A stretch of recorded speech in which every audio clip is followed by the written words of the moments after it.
Et qu'avez-vous fait du corps ? Je l'ai emballé dans une toile. Et je l'ai porté dans le tramway jusqu'à la consigne de la gare de l'Est. C'est là-bas que je l'ai mis. Il y est toujours, je pense. Les hommes filent immédiatement à la consigne de la gare de l'Est. Arrivés sur place, ils trouvent un colis qui n'a manifestement pas bougé depuis plusieurs jours. L'étiquette indique que le paquet fait 31,5 kg.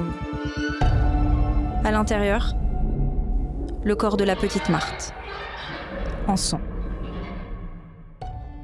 Le meurtrier a menti. Lui dit l'avoir juste étranglée. Or, le rapport d'autopsie révélera une perforation du cœur. En 1906, la peine de mort était déjà au centre des débats.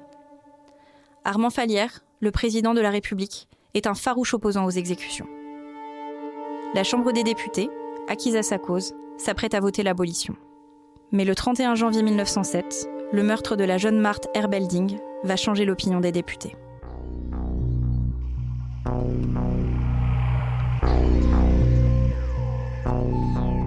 Scène de crime. Ça m'intéresse Histoire vous emmène sur les traces sanglantes des pires meurtriers de l'histoire.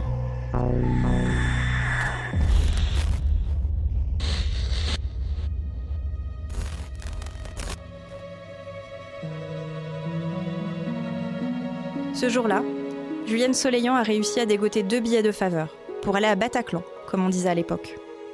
Très amie avec le couple Herbelding, c'est tout naturellement qu'elle propose à leur fille Marthe, âgée alors de 11 ans, de l'accompagner. La petite est ravie, mais Julienne a un problème. Pour aller au café-concert, elle doit prendre son jeudi après-midi. Mais ce jour-là, son patron exige qu'elle reste à son atelier. Excédé par l'absentéisme de ses ouvrières, il pique une colère. Je vous préviens, la prochaine qui a une absence injustifiée, elle prendra la porte. Julienne est coincée. Albert, son mari, trouve les billets en rentrant chez lui à midi. Puisque sa femme n'est pas là, autant ne pas les gâcher.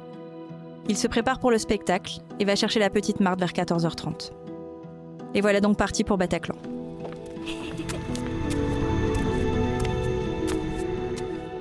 Mais vers 17h, Albert revient chez les Herbelding seul, sans Marthe. Il dit avoir perdu la petite pendant le concert, après qu'elle se soit absentée pour aller au cabinet. Il affirme également l'avoir cherchée partout, à l'intérieur, à l'extérieur de la salle. Il a conclu qu'elle était rentrée seule chez elle. Malheureusement, la fillette n'est pas chez elle. Les 3 amis retracent le parcours qu'ont fait Albert et Marthe, mais sans résultat. Ils se dirigent alors vers le commissariat du 11e arrondissement de Paris. Là, un inspecteur interroge Albert sur les circonstances de la disparition. Celui-ci s'en tient à la même histoire. Puis c'est au tour des parents Herbelding d'être interrogés. A-t-elle l'habitude de se balader seule ? Aurait-elle pu se rendre chez des proches ? Ou chez un camarade de classe peut-être ? Non, pas le genre de Marthe. La gamine ne sort quasiment jamais de chez elle. L'enquête débute le lendemain avec un tour de voisinage. À part de vagues rumeurs au sujet d'un pervers qui rôderait dans le coin, les témoignages sont peu concluants. À la fin de la journée, le commissaire est convaincu que la petite Marthe est assez mature pour ne pas suivre un inconnu dans la rue. Il se concentre alors sur l'entourage de la fillette. Les soupçons se portent naturellement sur Albert Soleillant. Il est le dernier à l'avoir vue. Un nouvel interrogatoire a lieu, mais cette fois, c'est l'inspecteur principal qui pose les questions. Albert continue de marteler sa version des faits, mais l'inspecteur la trouve trop floue. C'est sûr, ce type cache quelque chose. La police amène donc Soleillant à Bataclan pour lui poser une série de questions sur les différents événements qui s'y sont déroulés ce jeudi. Soleillant bute sur chacune des questions. Il dit qu'il y avait 3 caisses d'ouvertes, or il n'y en avait que 2. Il affirme que les billets du premier étage étaient rouges, alors qu'ils sont toujours verts. On lui montre 10 garçons de café de Bataclan, mais il est incapable de désigner celui qui l'a servi durant le spectacle. Mais ce n'est pas ces réponses-là qui vont le trahir. On lui demande de raconter le début de la pièce, et il commence son récit en assurant que c'est une femme qui a commencé à chanter. C'est effectivement bien une femme qui débute le spectacle, mais malheureusement pour lui, ce jour-là, elle était malade, et c'est un homme qui a chanté. Albert Soleillant est devenu le suspect numéro 1.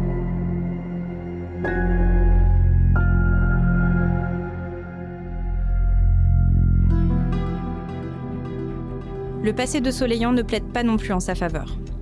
En 1902, il a été condamné pour abus de confiance. Par la suite, il a obligé sa femme à se prostituer.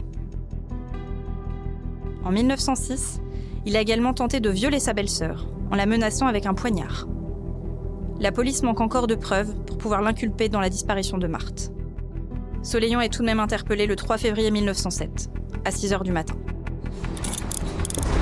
Cette fois, l'interrogatoire est plus musclé. Il ne s'agit plus de lui demander ce qui s'est passé, mais de le faire craquer. Soleillant reste de marbre tout au long de l'interrogatoire, sauf à un détail près, quand le commissaire évoque l'endroit où le corps peut être caché. Sur une intuition, le policier affirme que le corps se trouve au fond d'un lac, au parc de Vincennes. Le criminel craque une première fois et répond que non, le corps n'est pas dans un lac. Mais il se reprend aussitôt, en disant que lui, en tout cas, ne l'aurait pas caché là, et que de toute façon, il n'a pas à cacher un corps qu'il n'a pas tué. Le Bataclan est de nouveau fouillé de fond en comble. Et tout semble indiquer que la petite Marthe n'y a jamais mis les pieds. Et qu'Albert non plus.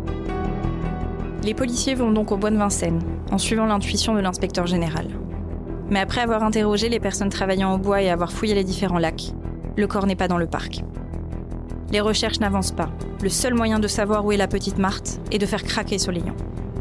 L'inspecteur reprend tout avec le suspect, et après plusieurs heures d'interrogatoire, Soleillant finit par avouer. Ils ne sont jamais allés à Bataclan, mais sont restés dans l'appartement des Soleillant. Là, il l'aurait violée, puis étranglée à cause de ses cris. L'inspecteur continue d'interroger Soleillant. « Et qu'avez-vous fait du corps ? » ?»« Je l'ai emballé dans une toile. Je l'ai porté dans le tramway jusqu'à la consigne de la gare de l'Est. C'est là-bas que je l'ai mis. Il y est toujours, je pense. » L'inspecteur et ses hommes filent immédiatement à la consigne de la gare de l'Est. Arrivé sur place, il découvre un colis qui n'a manifestement pas bougé depuis plusieurs jours. L'étiquette indique que le paquet fait 31,5 kg. À l'intérieur, le corps de la petite Marthe, en sang.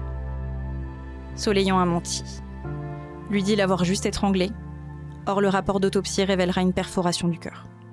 Le procès s'ouvre le 23 juillet 1907, devant la cour d'assises de la Seine. Juste avant que le verdict ne soit rendu, Julienne, l'épouse de Soleillant, insulte son mari dans un cri, le traitant de monstre. Elle continue, en disant vouloir le tuer elle-même. Le verdict tombe, après une délibération de seulement 20 minutes. Albert Soleillant est condamné à mort. Mais le 13 septembre, sa peine est commuée en travaux forcés à perpétuité par le président de la République, ce qui déchaîne la presse et la colère populaire. Le Petit Parisien organise un sondage auprès de ses lecteurs en novembre 1907. Il recueille près d'1 500 000 réponses, favorables à 74% au maintien de la peine de mort. Soleillant meurt 12 ans après, d'une tuberculose sur l'île Royale, en Guyane. La grâce systématique accordée par le président Fallières aux condamnés à mort fait l'objet de vives critiques à la Chambre des députés. Après l'échec du projet de loi pour l'abolition de la peine de mort en 1908, Fallières doit céder. En 1909, les exécutions reprennent.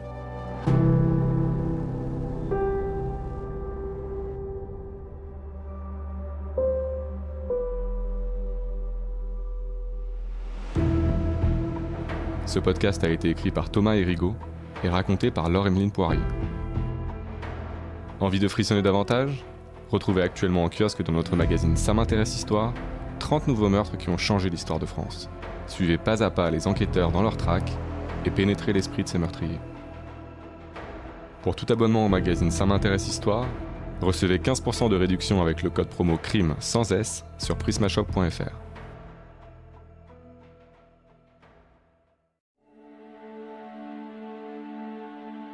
Lancez-vous dans une traque haletante et impitoyable à travers les Balkans avec La Vierge jurée, le nouveau thriller de Jean-Christophe Beaucou. Skander est une vierge jurée, une femme albanaise qui a choisi de devenir un homme et de prendre les armes. Marcus est un tueur à gages en quête de rédemption. Ensemble, ils doivent protéger un enfant des tueurs lancés à ses trousses. Une chasse à l'homme effrénée, distinguée par le Grand Prix du suspense psychologique 2021, décerné par Ça m'intéresse Histoire et les éditions Les Nouveaux Auteurs.